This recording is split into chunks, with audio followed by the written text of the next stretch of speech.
मेरी आपसे पुनः ये विनती है कि आप मेरे एक पुत्र को उस राक्षस के पास जाने दें।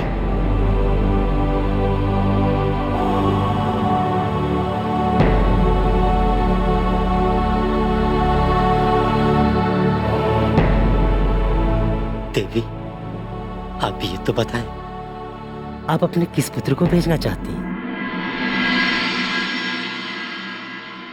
मेरे पुत्र भीम को।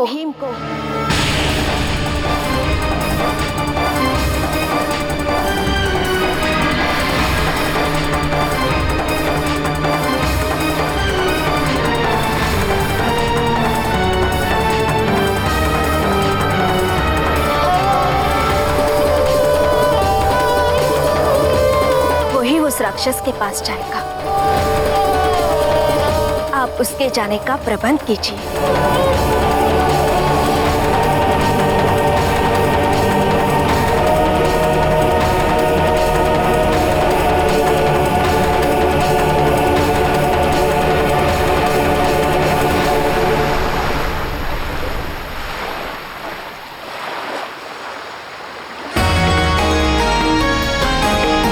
हे देवर्षि, देखा आपने, इसे कहते हैं अतिथि धर्म का पालन। जब आप किसी के यहाँ अतिथि बनकर जाएं, उनसे अपनी सेवा, अपना मान करवाएं,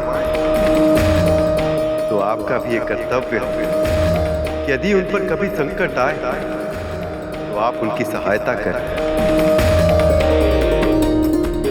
आज देवी कुंती ने संपूर्ण संसार के सामने ये उदाहरण रखा कि अतिथि कैसा।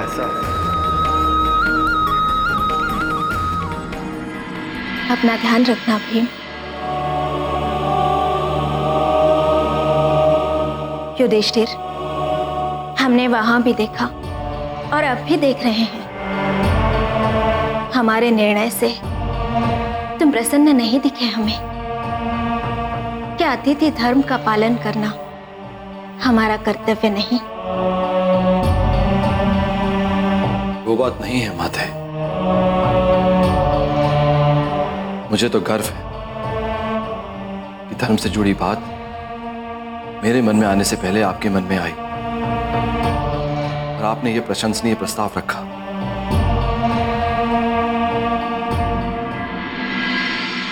मुझे बुरा लगने का कारण कुछ और है माते। कारण अपनी माता को नहीं बताओगे तो और किसे बताओगे पुत्र? माते, मुझे बुरा इसलिए लगा कि आपको मुझ पर, मेरे बाहुबल पर कतई ही विश्वास नहीं।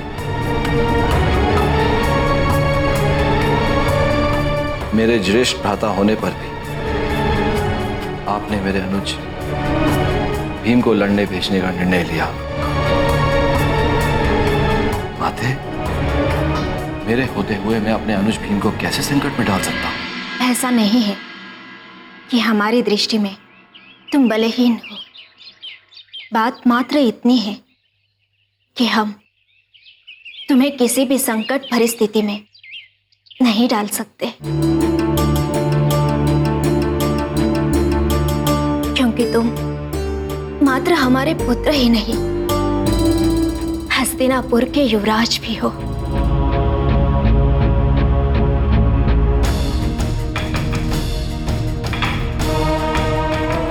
ईश्वर न करे कभी हमारे सामने ये प्रश्न आया कि तुम में और अपने शेष पुत्रों में से हम किसे चुने, तो तुम्हारे प्राणों की रक्षा करने के लिए हम अपने शेष पुत्रों की बलि चढ़ाने में कोई संकोच नहीं करेंगे। भीम, अब प्रस्थान करो, विजयी होकर आओ। अवश्य मां, आपका आशीर्वाद साथ है। अब बकासुर की पराजय और उसका वध निश्चित है।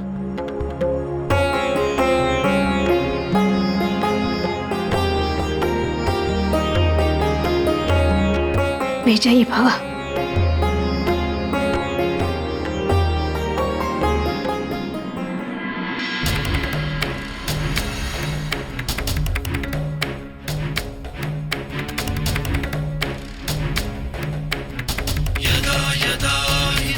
स्वामी, आपके मुख पर मुस्कुराहट किस लिए? देवी, भीम और अर्जुन जैसे महारथी मेरे सच्चे अस्त्र शस्त्र हैं। इन्हीं के कारण मैं भविष्य की एक नई गाथा लिख पाऊंगा, पाप के साथ लड़ पाऊंगा। इन्हीं की सहायता से एक बार पुनः धर्म की स्थापना की जाएगी। पर वो तो भविष्य की बात है। अब तो ये देखना है कि भीम भैया इस दानव से पार पाते हैं या नहीं।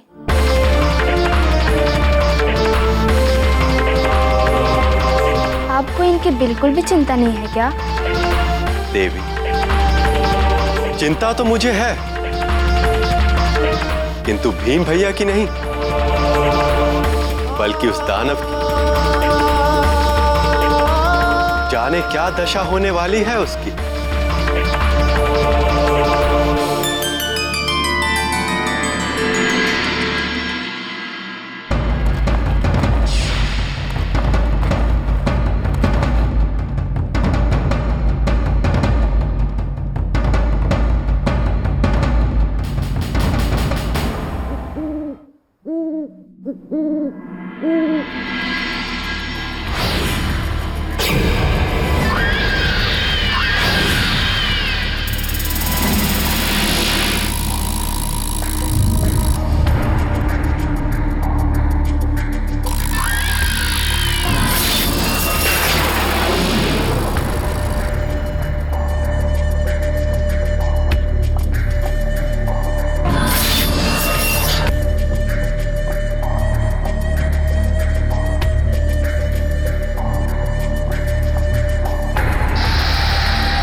नगरवासियों ने तुझे मेरा भोजन बनाकर भेजा है।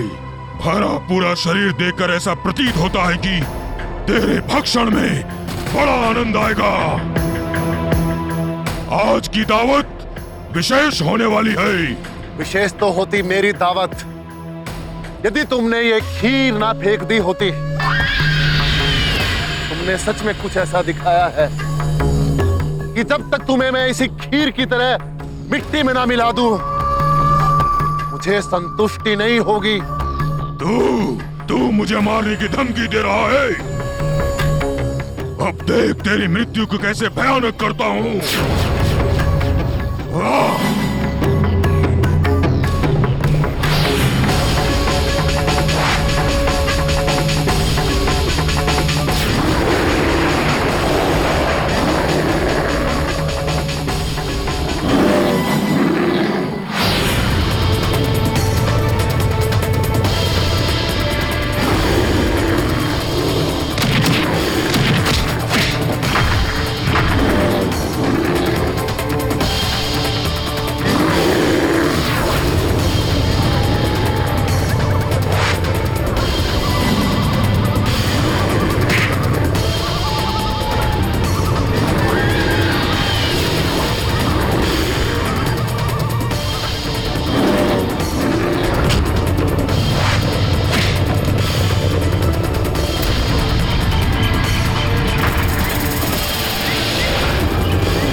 कलंक है तू राक्षस कुल पर। बकासुर, कितना निर्बल है तू। कुछ क्षण तो अपने पैरों पर खड़ा होकर दिखा। अब तू ना बचेगा मेरे हाथों से।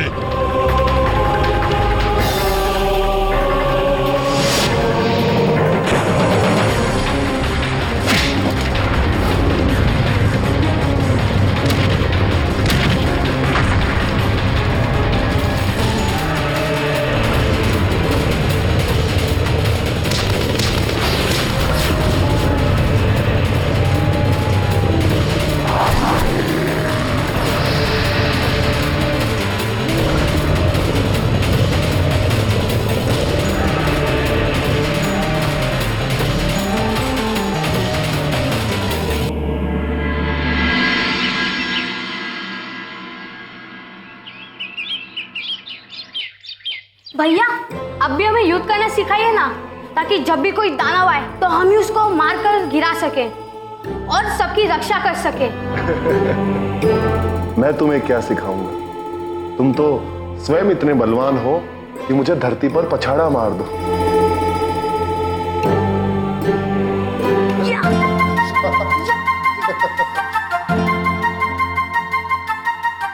अरे उठो ना, उठो। इतना भारी शरीर लिए हो, इतने बड़े दानों को मार दिया और एक छोटे से बच्चे से पीट रहे हो।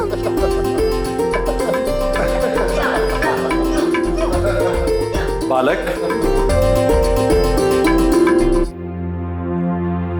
भीम मात्र छोटे से बच्चे से नहीं हारा है।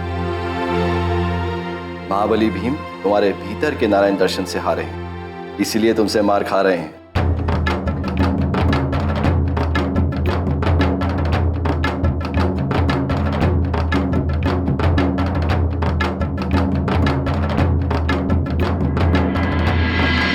ऐसा प्रतीत होता है कि समस्त नगरवासी हमसे मिलने आ रहे हैं। माते, वो लोग बकासुर के वध के लिए धन्यवाद करने आ रहे हैं। सारा नगर हर्ष में डूबा होगा, क्योंकि उनका सुख और उनके परिवार का सबसे बड़ा शत्रु अब ना रहा। माता भीम का सम्मान तो वो करेंगे ही। अर्जुन, हम उनकी भावनाएं समझते हैं, किंतु ये ना भूलो कि हम यहाँ छुपकर रह रहे हैं।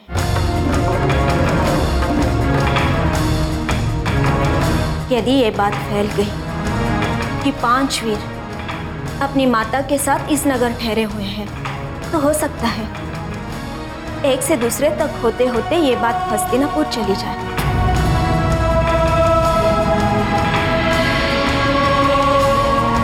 और वहां किसी को कोई संदेह हो जाए।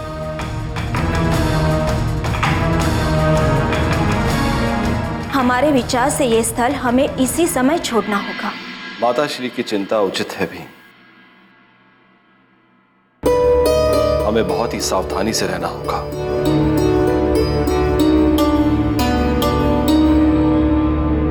अभी उचित समय नहीं आया है कि हम अपने आप को संसार के सामने ला सकें।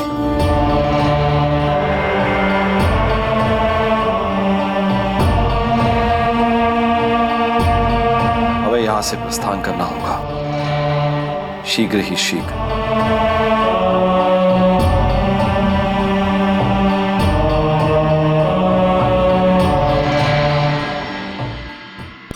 अरे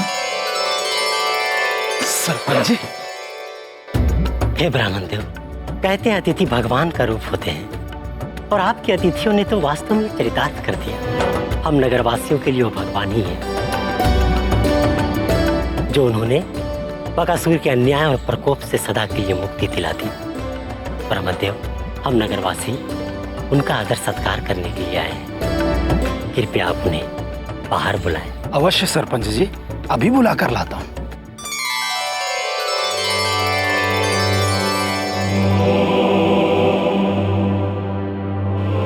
बाबा वो लोग गए। पुत्र, कहाँ गए अतिथिगण? पता नहीं बाबा।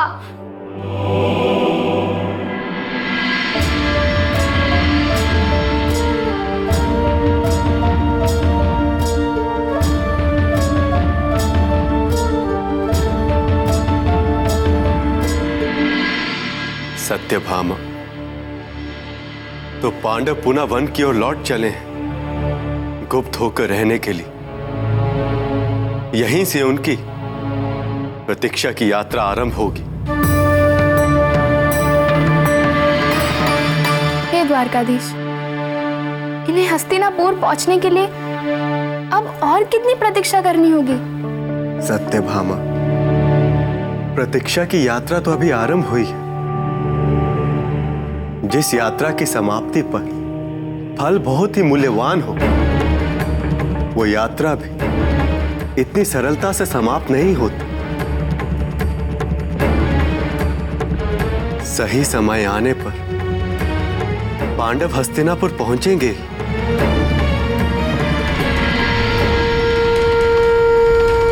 और उसके पश्चात आरंभ होगा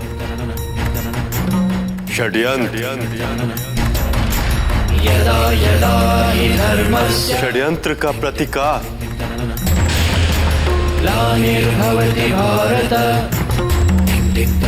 वार और रक्षा, प्रेम और द्वेष, और वो सब कुछ जो पहुंचाएगा उस ओर जहां वो शन छिपा बैठा। जिस शन से विश्व के महानतम युद्ध के आरंभ का शंख बजेगा।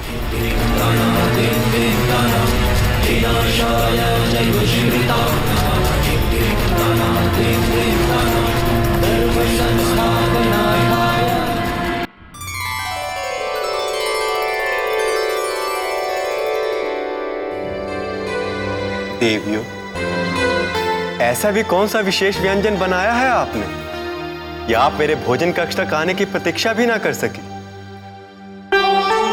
आपके लिए आज पूरनपोली बनाई है।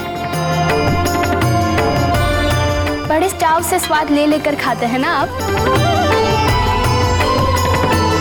हाँ सत्यभामा, सो तो है।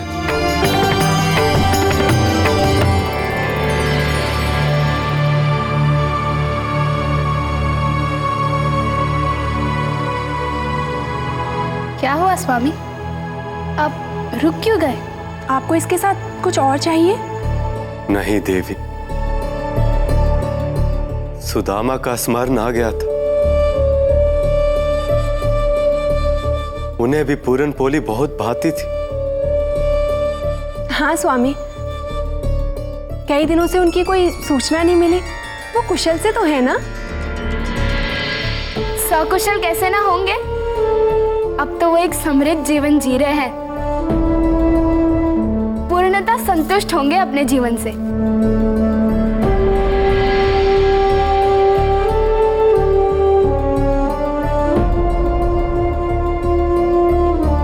देवी, हमारी इच्छाएं और आवश्यकताएं बड़ी ही विचित्र और अस्थायी होती। पहले तो हमें विचलित किए रखती, जीवन को अधूरा बनाए रखती, किंतु जैसे जैसे ही हमारी आवश्यकताएं और इच्छाएं पूर्ण हो जाती, तब हमें आभास होता है कि कदाचित ये सुख स्थायी नहीं। स्वामी, हम कुछ समझे नहीं। देवी, आप स्वयं ही देख लें। सुदामा आज 2 सप्ताह की यात्रा करके घर लौटे हैं, और अब उनके सामने उनके जीवन का सबसे बड़ा सत्य आ खड़ा होगा, जो उन्हें बताएगा कि उन्होंने जो अपने परिवार के लिए चाहा था, वो तो उन्हें कभी मिला ही नहीं। जीवन तो कभी पूर्ण हुआ ही नहीं। इच्छाओं का रूप तो कुछ और ही था। सुदामा के जीवन की भी एक नई यात्रा का प्रारंभ देखें। जय श्री कृष्ण, जय श्री कृष्ण।